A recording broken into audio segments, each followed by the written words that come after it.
बच्चों, कैसे हैं आप?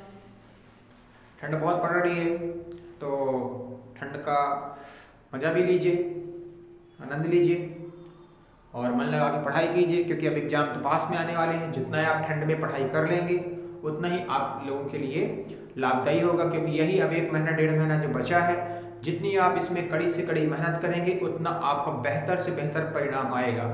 मेरा तो हमेशा बच्चों से ये कहना रहता है कि बेटा आप जो भी आपके शिक्षकों के द्वारा पढ़ाया जाता है आप उसको मन लगा के पढ़िए, क्योंकि सारे इस समय जो रिवीजन चल रहे हैं, टेस्ट ले रहे हैं, जो सीरीज आप लगा रहे हैं, आप उनको ध्यान से पढ़िए ताकि आपका बेहतर से बेहतर परिणाम आ सके, है ना।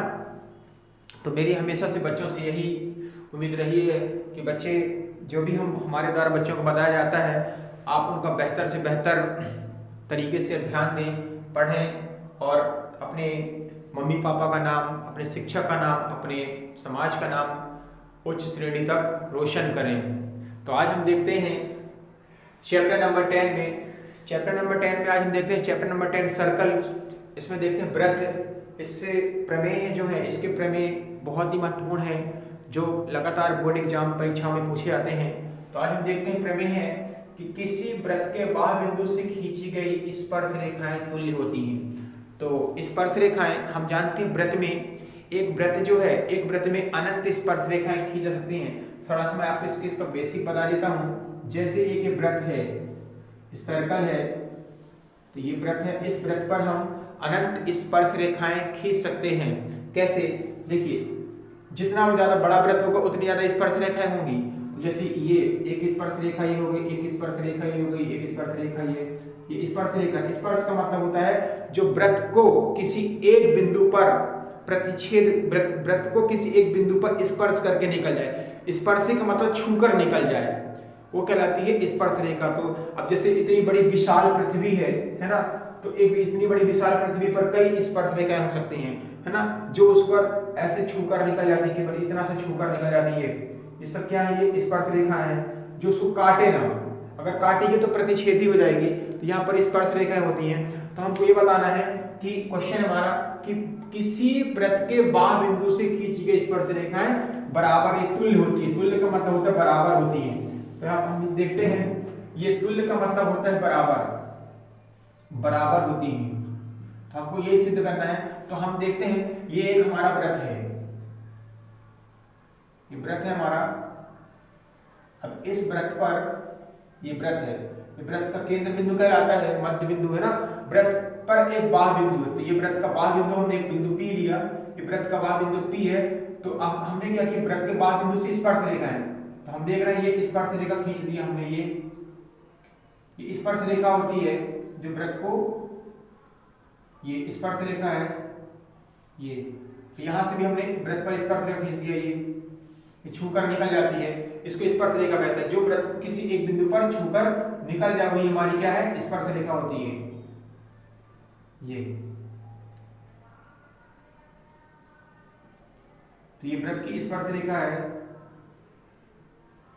ये छूकर निकल गई, देखिए, है ना। तो उसके अंदर से ना गुजरे, इसलिए वो है। अगर अंदर से रेखा हो जाएगी तो स्पर्श नहीं, वो कहलाती फिर हमारी प्रतिच्छेदी रेखा। ये स्पर्श रेखा है। अब देखते हैं, तो दिया है, इसमें लिखना पड़ेगा दिया है, दिया है, दिया है में लिखना पड़ता है कि वृत्त सर्कल OR, O का मतलब केंद्र, R का मतलब त्रिज्या। वृत्त सर्कल OR में केंद्र O व इस दो स्पर्श रेखाएं,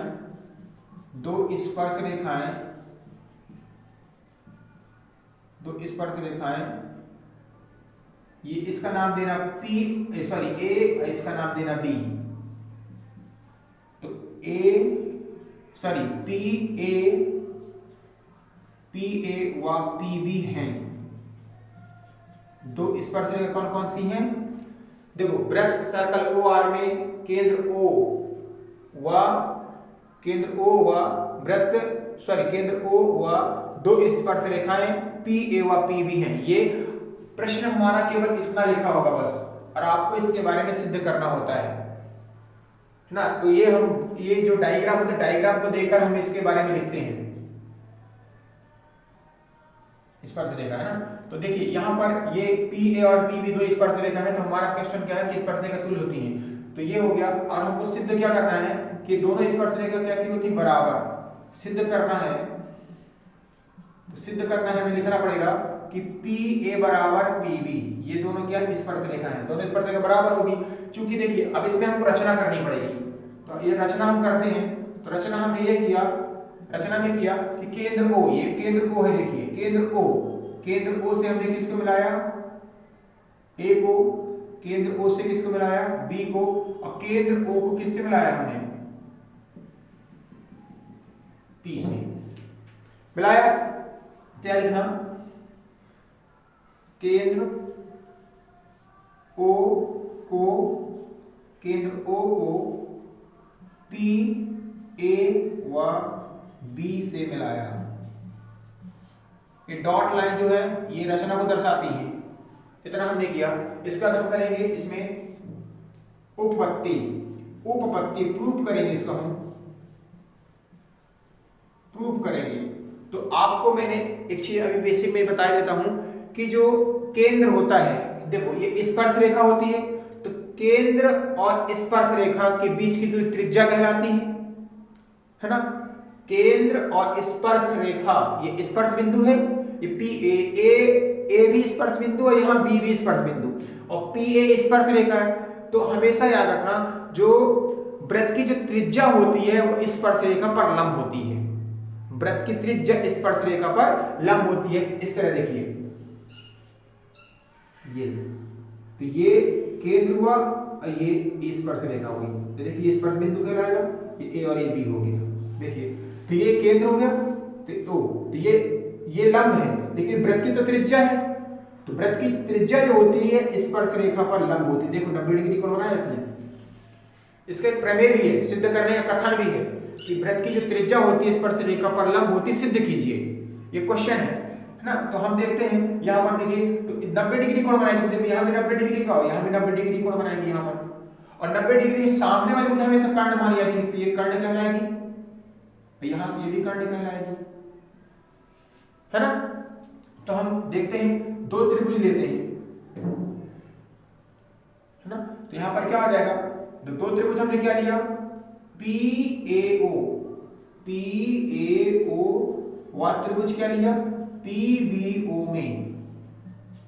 तो यहां पर हमने बताया कि OA लंब किस पर है, PA पर, व OB लंब किस पर है, OB लंब किस पर है, PA पर, ये लंब है। और यहां पर यह भी बता दिया कि यहां पर क्या हो जाएगा कि OAP बराबर 90 डिग्री, समकोण ही बनाना साथ में, है ना। तो हम देखते हैं, हम यहां पर ये देखेंगे कि इस त्रिभुज में कि OA का मान, यहां पर OA जो है वो OB के बराबर है। वृत्त की त्रिज्या हो गई, वृत्त की त्रिज्या हो गई है, एक भुजा भी है। और यहां पर देख रहे हैं कि ये OP, देखो दो त्रिभुज दिख रहे हैं, आप थोड़ा इनको अलग से बना लीजिए, इस तरह थोड़ा अलग अलग हटके बना लीजिए, ये हो जाएगा। हमने इसको पलटा दिया, ये वृत्त को हमने इस तरह पलटा दिया है, तो A यहां हो जाएगा, P यहां हो जाएगा, O यहां हो जाएगा। देखो ये कर्ण भुजा हो जाएगी, ये हो जाएगा हमारी त्रिज्या लंब भुजा, और ये हो जाएगी हमारी आधार भुजा, ठीक है। अब इस वृत्त को भी हमने पलटा दिया है, और इस तरह बन गया, देखिए तो यहाँ पर हमने लिख दिया पलटाकर, ये हो जाएगा, सॉरी यहाँ पर थोड़ा सा मिस्टेक हो गया है, अच्छा आधार, ये P भुजा का हमारी, तो हमने इसको इस तरह पलटा दिया है, तो हो जाएगा ये जो इसको हमने इस तरह घुमा दिया है, ये हो जाएगा B, ये हो जाएगा O, ये हो जाएगा P। टेबल 90 डिग्री यहाँ बनाएगा। देखो तो देखो दो एक समान त्रिभुज दिख रहे हैं, एक समान त्रिज्या भी है ना, उनका OP उभयनिष्ठ भी है ना। तो यहाँ पर लंब भी एक समान है, कोण भी, क्योंकि जितने डिग्री कोण यहाँ बनाया वो भी इतने डिग्री का बनाया, 90 डिग्री यहाँ पे, 90 डिग्री यहाँ भी है। तो हम इसको इस तरह मान सकते हैं कि एक सर्वांगसम त्रिभुज की तरह है। और सर्वांगसम त्रिभुज में ये होता है कि समान आकृति के जो भी त्रिभुज होते हैं उनकी लंबाई, है ना, उनका कर्ण, उनका आधार सब एक समान होता है। मतलब शेप एंड साइज दोनों इक्वल होती हैं, इसलिए उनको हम सर्वांगसम त्रिभुज भी कहते हैं। तो हम देखते हैं यहाँ पर ये हो गया कि OP बराबर OB, ये क्या हो गया, ये कर्ण भुजा है, ये कर्ण भुजा है, लेकिन क्या है यहाँ पर कॉमन लिखना पड़ेगा, कॉमन है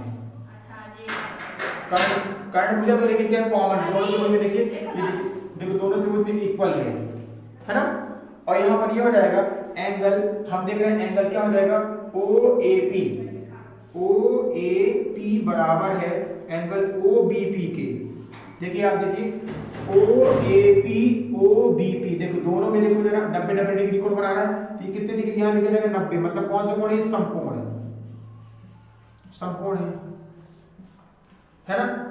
और यहाँ पर इसलिए क्या होगा, इसलिए ये होगा कि त्रिभुज क्या, कौन सा त्रिभुज हमने लिए थे, PAO सर्वांगसम है, ये सर्वांगसम का प्रतीक चिन्ह होता है। देखिए ये और ऐसा रहता है, ये सर्वांगसम का प्रतीक चिन्ह होता है, लेटा हुआ S, ये देखिए लेटा हुआ S, ये सर्वांगसम का त्रिभुज प्रतीक चिन्ह है। तो यहाँ पर सर्वांगसम का मतलब ये होता है जिसकी शेप एंड साइज इक्वल हो। तो यहाँ पर क्या हो जाएगा त्रिभुज PBO, तो यहाँ पर किससे हो रहा है, देखिए यहाँ पर कर्ण भुजा बाहर आ रही है क्योंकि 90 डिग्री के सामने वाली, तो क्या लिखा जाएगा RHS सर्वांगसम से, RHS सर्वांगसम से। जब सब कुछ इक्वल हो गया अर्थात करके लिखेंगे, अर्थात जब सब कुछ इक्वल हो गया है तो अर्थात लिखेंगे कि अब एक भुजा बची कौन सी, AP बराबर BP, अब PA बराबर PB बचा है, तो अर्थात लिखेंगे PA बराबर PB, सब कुछ तो इक्वल है, तो यहाँ लिखते हैं सर्वांगसम त्रिभुज के संगत अवयव, इसको लिखते हैं CPCT से। मतलब जब सब कुछ इक्वल हो जाता है तो मतलब क्या हो गया कि ये भुजा भी बराबर होगी, मतलब PA बराबर क्या हो गया PB। तो इस तरह से सिद्ध हो जाता है कि वृत्त के बाह्य बिंदु से खींची गई वृत्त के बाह्य बिंदु से खींची गई स्पर्श रेखाएं बराबर होती हैं। तो ये था आज हमारा प्रश्न, और आपको कैसा लगा आप इसको जरूर देखें, मेरे चैनल को लाइक और सब्सक्राइब जरूर करें। आपकी एक छोटी सी हेल्प किसी के लिए बहुत बड़ी फायदेमंद हो सकती है, किसी के लिए मोटिवेशन हो सकती है। तो प्यारे बच्चों, दोस्तों आपसे रिक्वेस्ट है, विनम्र निवेदन है कि आप मेरे चैनल को लाइक सब्सक्राइब शेयर जरूर करें, और तब तक के लिए शुभ रात्रि, गुड नाइट।